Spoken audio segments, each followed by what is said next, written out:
வெயிலில் போனால் தான் நிழலின் அருமை தெரியும் அப்படின்னு ஒரு வார்த்தை சொல்லுவாங்க. வெயிலின் கொடூரத்தில் போகும்போது ஒரு நிழல் கிடைச்சிட்டா ரொம்ப சந்தோஷமாக இருக்கும், அப்படி தானே? அப்போ இந்த வெயில் நமக்கு பாதிப்பை உண்டாக்குகிறது, நம்மளை டிஸ்டர்ப் பண்ணுகிறது. அப்போ நிழலில் போனோடனே அப்படியே ஒரு திருப்தி, ஒரு சந்தோஷம் இருக்கிறது. கரத்தின் நிழலினால் ஆண்டவர் நம்மை மறைக்கிறாராம்.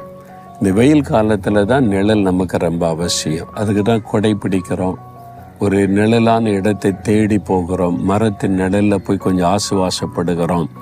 நிழல் ரொம்ப அவசியம் என்பது வெயில் காலத்தில் வெயிலில் போகும்போது தான் நமக்கு தெரியும். இப்போ ஆண்டவர் கரத்தின் நிழலினால் நம்மை மறைக்கிறாராம். இந்த வெயிலின் உஷ்ணமும் பாதிப்பும் நம்ம உண்டாகாதபடி ஒரு நிழலை தேடுற மாதிரி இந்த உலகத்தில் பலவிதமான தீமைகள் நம்மை நெருக்கும் போது நாம் பாதிக்கப்படாதபடி இருக்க தேவனுடைய கரம் நம்மை மறைத்து பாதுகாக்கிறது.